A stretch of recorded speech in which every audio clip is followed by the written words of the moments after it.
दोस्तों, मैं हूं मलिक फरीदी और आप देख रहे हैं खबर एक्सप्रेस न्यूज़। ऐसा कहा जाता है कि जहां चाह है वहां रहा है और एजुकेशन हासिल करने के लिए उम्र की कोई पाबंदी नहीं होती। और इस बात को साबित कर दिया है एमएलए रईस शेख की मदद से दुनियावी तालीम हासिल करने के लिए इच्छुक मदरसों के स्टूडेंट्स ने। रईस शेख और इनकी टीम ने मदरसों से तालीम हासिल कर चुके हाफिज़ों और आलिमों को यशवंतराव चौहान ओपन यूनिवर्सिटी से प्रिपरेटरी एग्ज़ाम यानी कि एक तरह से एंट्रेंस के एग्ज़ाम के लिए तैयार किया और इस एग्ज़ाम को पास करने के बाद अब 45 स्टूडेंट्स FYBA में एडमिशन के लिए क्वालिफाई कर चुके हैं। यहाँ पे रईस भाई की बहुत सारी तालीमी सरगर्मियाँ होती हैं, जैसे कि मिसाल के तौर पर उमर रज्जब स्कूल, पत्थर वाले स्कूल उन्होंने BMC अपने NGOs के ज़रिए चालू किया। इसी तरीके से आयशा बाई कॉलेज जो यहाँ पे फजलानी ग्रुप जो चलाता है, तो वहाँ से हमको ये मालूम पड़ा कि जो लोग अपनी दुनियावी तालीम यानी असली तालीम को अधूरा छोड़ चुके हैं, यानी 7th स्टैंडर्ड पास किए हैं या मदरसे से आलिम का कोर्स किए हुए हैं या हाफिज़ किए हुए हैं, तो उनको भी वो भी ग्रेजुएट बन सकते हैं। तो ये मालूमात हमें नहीं थी, वहाँ से हमको ये मालूमात हुई और हम लोगों ने मशवरा किया रईस भाई के ज़रिए, रईस भाई के साथ बैठ के, और हमारे इलाके के जो मस्जिद मदरसे हैं उनके ट्रस्टी से मुलाकात की और ये उनको कहा कि आप अपने जो भी इमाम हैं, मुअज्जिन हैं या हाफिज़ है, जो आलिम है, तो उनको आप ग्रेजुएट बना सकते हैं। तो वो बहुत खुश हुए। बाकायदा इसकी एक बड़ी मीटिंग हुई और उन्होंने कहा कि ये सब चीज़ें हमें इससे पहले मालूम नहीं थी। हालांकि पहले से ही यशवंतराव चौहान यूनिवर्सिटी, उस्मानिया यूनिवर्सिटी, मौलाना आज़ाद यूनिवर्सिटी, इस तरीके से सेंट्रल गवर्नमेंट की बहुत सारी यूनिवर्सिटी है जिसके अंदर ये कोर्स होता है। तो हम लोगों ने इसको आगे करते हुए तकरीबन जो आज से 6 महीना पहले इसके लिए एक प्रिपरेटरी एग्ज़ाम देना पड़ता है, अहलियती एग्ज़ाम देना पड़ता है। तो हमने 50 उलमाए किराम को उसके अंदर एग्ज़ाम के अंदर दाखिला दिलाया। उसके अंदर 2 हमारी बहनें भी थी और उन लोगों में से 45 लोग जो है वो कामयाब हुए और कुछ 1-2 लोग किसी वजह से वो एग्ज़ाम नहीं दे सके माजूरी की बुनियाद के ऊपर। और आज दूसरा मरहला ये आ गया है कि अब आगे उनको फ़र्स्ट ईयर के अंदर एडमिशन लेना है। तो हमने रईस भाई से बात की और फर्स्ट ईयर BA के अंदर जो उर्दू मीडियम है उसके एडमिशन का सिलसिला अभी शुरू हो गया है। 31 अगस्त उसकी लास्ट डेट है, आखिरी डेट है। तो हमारी पार्टी के सब लोग यहाँ पर मिलकर वो आगे उन लोगों को यहाँ पे बुला के और ये एडमिशन का जो है फर्स्ट ईयर BA का सिलसिला शुरू कर दिया है। जब हमने समाजवादी पार्टी के वक़ार खान साहब से बात की तो उन्होंने हमें बताया कि हमने ये सिर्फ किसी एक धर्म के लोगों के लिए नहीं रखा था, बल्कि हर आम नागरिक के लिए रखा था। इसमें खुशी इस बात की है कि आम लोगों के साथ में इसमें मदरसों के बच्चे भी दुनियावी तालीम हासिल करने के लिए इसमें शामिल हुए थे। जोड़ते हैं और उनका कहना है कि आज मदरसे में जो है तालीम जो है हिंदुस्तान के ख़िलाफ़ दी जाती है और कई ऐसे यूपी में इंसिडेंट हुए कि मदरसों को गिराया भी गया। उसके बावजूद आपने ऐसे मदरसों के बच्चों के दुनियावी तालीम देने के लिए आगे बढ़ने में कितनी मेहनत करनी पड़ी आपको और कितनी कोशिशें करी आपने? जी अस्सलाम वालेकुम। मेहनत तो बहुत ज़्यादा नहीं करनी पड़ी है, बस ये है कि हम लोगों ने सोच लिया। रईस हमारे जो रईस भाई है, रईस शेख साहब MLA हमारे, उनसे हम लोगों ने मशवरा किया। मशवरा करने के बाद उन्होंने फ़ौरन जो है इस बात को हरी झंडी दे दी और उन्होंने ये भी कहा कि आप लोग वकार अपनी ऑफिस से काम करो और पूरा खर्च जो है सिर्फ ये जो अहलियती एग्ज़ाम है सिर्फ इसका ही नहीं, बल्कि ये जितने भी उलमा इकराम हैं इनका हम लोगों ने ग्रेजुएशन तक का जो है पूरा खर्च उठाने की हमने अपनी ज़िम्मेदारी ले ली है।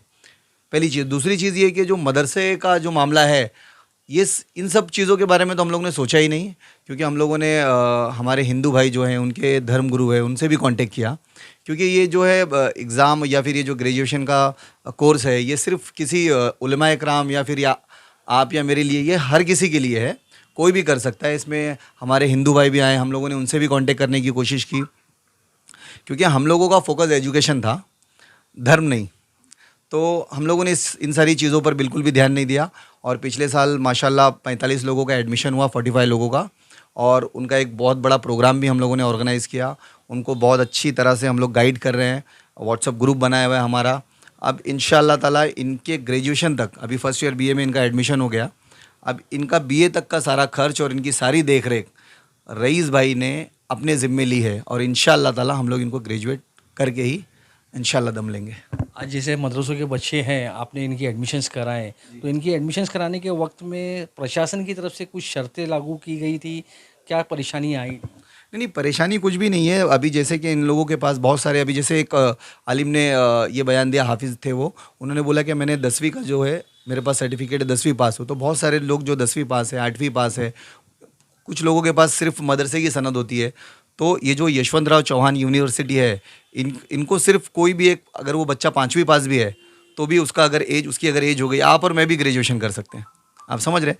तो इसमें कोई शर्तें नहीं थी, बस खाली हमको एक ये जो प्रेपरेटरी एग्ज़ाम होता है, एहलियती इम्तिहान, ये सिर्फ पास करना होता है। ये अगर पास कर लिया तो आपका BA फर्स्ट ईयर में एग्ज़ाम हो जाता है, अपना इंटर हो जाता है। अब तक का कितने बच्चों के एडमिशन आपने करा चुके हैं? 45, एग्जैक्ट 45। एक्चुअली हम लोगों ने 70 लोगों पर काम किया था, लेकिन 45 जो है वो हमारे एकदम कंफर्म हो गए और उन्होंने एग्ज़ाम भी दिया और वो रिज़ल्ट आया उनका, वो पास भी हो गए। अब वो सारे 45 लोगों का अब ये साल हम लोग 31 अगस्त से पहले इंशाल्लाह ताला उनका सारे लोगों का ऑनलाइन एडमिशन करवाएंगे और उनको 3 साल पूरा गाइड करेंगे, अल्लाह ने चाहा तो। क्वालिफाई हुए बच्चों में कुछ ने SSC तो किसी ने 8वीं तक का ही स्कूल में पढ़ाई की और कुछ तो स्कूल गए ही नहीं थे। रईस शेख और उनके सहयोगियों ने आयशा बाई कॉलेज के मुजीब सर से कोऑर्डिनेट करके इन स्टूडेंट्स के लिए ऑनलाइन क्लासेस के लिए अरेंजमेंट किया और आज हम देख रहे हैं कि ये सभी FY BA के लिए पात्र हो गए हैं। उसके लिए बहुत बड़ा सपोर्ट हमको आयशा बाई कॉलेज हमारे मुजीब सर हैं, उन्होंने उस वक्त कोविड का टाइम था तो ऑनलाइन जो है हम लोगों ने क्लासेस शुरू की, यानी वीक में 2 टाइम जो है वो क्लासेस होती थी और बाकायदा उलमा कराम उसके अंदर शरीक होते थे और बहुत ही मेहनत के साथ उन्होंने वो स्टडी की और इम्तिहान को कामयाब किया। सबसे पहले मैं आपका नाम जानना चाहूँगा और किस मदरसे से आप तालीम हासिल कर रहे हैं? मेरा नाम मोहम्मद मुज़फ़्फ़र हुसैन, मैं अभी तालीम हासिल कर रहा था दारुल उलूम मोहम्मदिया में, मुंबई में जी। अच्छा, अभी आपने जो दुनियाई तालीम के लिए जो आपने फॉर्म भरा है, इससे पहले आपने दुनियाई तालीम के लिए कभी कोई स्कूल गए हैं? जी नहीं गए हैं। अभी आपने जो एग्ज़ाम दिया, तो एग्ज़ाम दुनियाई तालीम का जो एग्ज़ाम दिया आपने, उसमें एग्ज़ाम देने में कितनी परेशानियाँ उठानी पड़ी आपको और उसकी पढ़ाई किस तरीके से आपने की? इसकी पढ़ाई तो मैंने, स्कूल की पढ़ाई तो मैंने नहीं की, मदरसे की पढ़ाई की थी, तो इसके लिए मुझे बहुत परेशानी उठानी पड़ी। मेरा नाम अहमद हुसैन तवाज़ अंसारी है। किस मदरसे से हैं? मैं दारुल उलूम देवबंद से फारिग हुआ था सन 2011 में। अभी जैसे कि आप लोगों ने मदरसे से तालीम हासिल की है, दुनियाई तालीम आपने बहुत कम हासिल की थी और उसके बाद में आपने अभी एग्ज़ाम दिया जो दुनियाई तालीम के लिए, उस एग्ज़ाम को देने के लिए कितनी मुशक्क़तें आप लोगों को करनी पड़ी? ये एग्ज़ाम के बारे में तो हमारा ये ख्याल था कि बहुत मुशक्क़त उठाना पड़ेगी, कोई गाइडर नहीं था, हम लोग डरते थे कि ये सब भी हम लोग कर सकते हैं।